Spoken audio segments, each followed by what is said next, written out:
보석이나 구속 집행 정지에 대해서 즉시 항고로 법원 결정을 무력화하는 것이 다 위헌 판단을 받았습니다. 그런데 구속 취소는 더 엄격한 법원의 판단이 있는 것이기 때문에 당연히 위헌성이 높다는 것이 법조계의 의견입니다. 이 결정 이유 한번 보세요. 다 담지는 못했지만 법원이 구속 집행을 계속할 이유가 없다 이런 결정을 내렸는데 검사가 이에 대해서 바로 불복을 하면 법원의 판단이 무력화되는 문제가 있기 때문에 위헌적인 부분이 있다 이렇게 판단을 한 겁니다. 그러니까 보석도 구속 집행 정지도 그런 식의 위헌 판단이 있었으니까 구속 취소는 더 엄격한 법원의 판단이 있는 거니까 당연히 그런 위헌성이 의심된다라는 판단을 검찰에서 했다는 겁니다. 충분히 이해가 가잖아요. 다음 장이요. 근데 공수처는 뭐라고 해요? 체포와 구속을 담당했던 수사기관으로서 구속기간 산정 등과 관련해 상급법원의 판단을 받아보지 못하게 대해서 유감이다. 다음 장 넘겨보시죠. 공수처의 수사 과정의 적법성, 그 다음에 절차적 명확성에 대해서 상당히 의심이 간다. 법원이 이렇게 얘기를 하고 있잖아요. 여기에 대해서는 왜 입장이 없습니까? 공수처 수사의 위법성이 법원에 의해서 지적이 됐으면 남 탓하기 전에 사과부터 하는 게 우선이죠. 금방 말씀드렸듯이 자, 그리고 공수처는 그동안 법원이 발부한 체포영장, 방금도 말씀하셨지만 이걸 무슨 금과옥조처럼 만능열쇠처럼 우리 수사의 적법성을 인정받은 겁니다. 이렇게 말씀해 오셨어요. 근데 지금 법원의 구속 취소 판단에는 왜 반발을 하는 겁니까? 법원 결정도 기관의 유불리에 따라서 취사 선택하겠다. 이런 태도로밖에 보이지 않습니다. 자, 의원님 말씀드릴 기회를 주세요. 예, 제가 간단히 말씀드리겠습니다. 저희가 그냥 영장이 발부되었다는 사실뿐만 아니라 지금 서부법원 2025 초기 10결정에 의하면 판사님께서 명시적으로 말씀해주고 계십니다. 지금 자, 지금 국민이 공수처를 바라보는 이 차가운 시선을 제대로 확인하시기 바랍니다. 답변할 기회를 안 주시니까 좀 그러네요. 금방 여러 가지 수사권 관련해서 또 말씀도 나왔고 또 구속 취소에 대한 또 공수처의 기본 입장과 관련해서 한 2분만 말씀하실 기회를 주시면 딱 2분간 그러면 답변하세요. 먼저 구속 취소 결정에 대해서 말씀드리겠습니다. 구속 취소에 관한 형사 25부의 결정을 존중합니다. 그러나 확정된 결정에 대한 평석의 자유는 허락되는 것이라고 사료되므로 이에 관하여 의견을 개진합니다. 재판부가 판단하신 대로 날 기준이 아니라 시간 기준에 의하더라도 윤 대통령 측이 청구한 체포적부심 관련하여 기록이 법원에 머무른 10시간 32분 동안을 합하면 2025년 1월 26일 오전 9시 7분경이 아니라 같은 날 저녁 7시 39분까지 구속기간이 연장됩니다. 이 사건 기소는 그 이전인 같은 날 저녁 6시 52분경에 이루어졌습니다. 기소검사는 가장 보수적으로 계산하여 시간 계산으로도 정확히 기소시한 47분 전에 기소를 완료하였습니다. 그러므로 재판부가 제시한 시간 기준에 의하더라도 매우 적법한 기소였습니다. 형사소송법 214조 2 제13항에 의하면 체포적부심, 구속적부심 구분 없이 기록이 법원에 머무른 기간에 대하여 구속기간에 산입하지 아니하는 것으로 명확하게 규정되어 있습니다. 다만 체포적부심 제도가 도입되기 전 시행 법률인 1995년 12월 29일 법률 제50545로 개정되기 전의 형사소송법 214조 2 제9항 그러니까 이 13항으로 옮겨지기 전의 이 조항을 말합니다. 이 조항에는 당연히 구속의 적부심사 관련해서만 규정되어 있었습니다.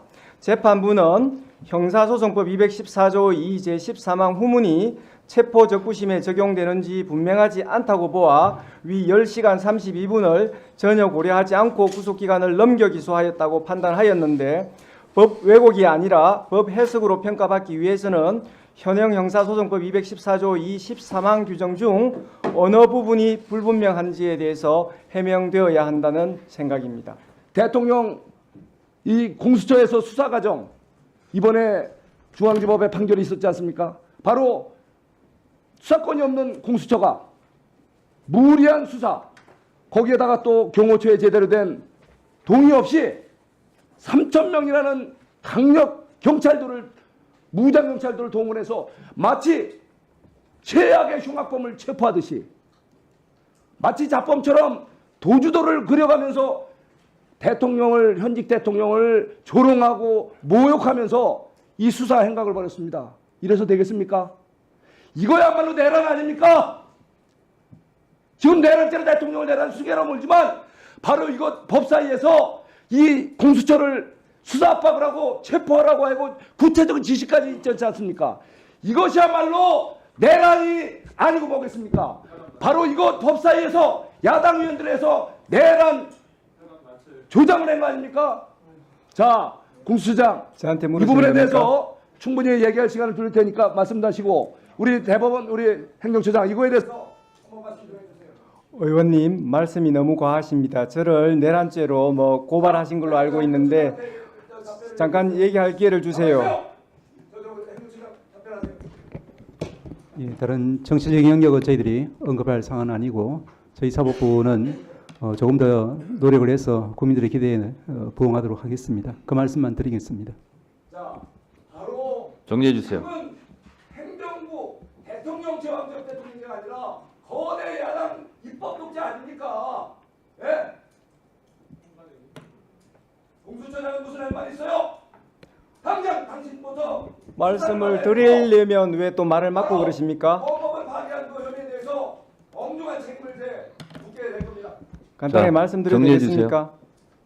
자, 발언권은 송석준 의원한테 얻는 게 아니고 위원장한테 얻는 거예요. 위원장님 금방 말씀에 대해서 간단히 짧게 한 말씀드리겠습니다. 30초만 하세요. 네. 예. 뭐 저희들이 그 법원에서 정당하게 발부한 체포영장, 구속영장에 대해서 적법 절차의 원칙에서 한치의 어긋남 없이 법원의 명령장이기도 한 체포영장, 구속영장을 그 명령대로 이행했습니다. 그런 업무를 수행한 우리 공수처가 내란의 주체라 하니 도대체 의원님께서 지금 이 신성한 국회에서 그리고 또 이 우리 공수처라는 어떤 정부 기관에서 일을 하는 것에 대해서 그렇게 모독할 수 있습니까? 신성한 국회에서 공수처장 자, 조용히 하세요. 됐어요. 됐어요. 하나만 말씀드리겠습니다. 지금 김용현 피고인 같은 경우에 구금 장소가 서울 동부지법 관할인 동부구치소였습니다. 그래서 그가 뭐 지금 체포되었다고 해서 관할이 자동적으로 생긴다는 것은 그런 부분에 대해서 잘못 알고 하는 말씀이시고 지금 네 지금 수사 어쨌든 지금 의원님께서 말씀하시는 지금 관할에 대해서는 예, 그러면은 다음번에는 저한테 그 묻지 않으시는 게 좋겠습니다. 예. 잠깐만요.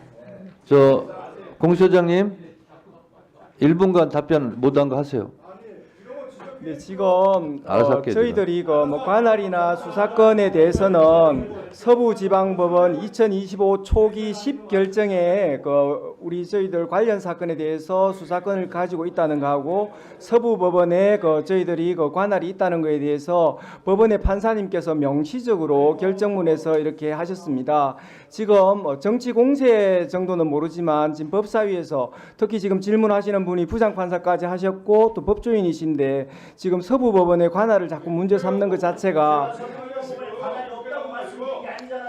자, 잠깐만요. 그런 부분에 일단 대해서 들어봅시다. 법원이 명시적으로 그 관할에 대해서 결정을 하셨다는 말씀을 다시 한번 드립니다.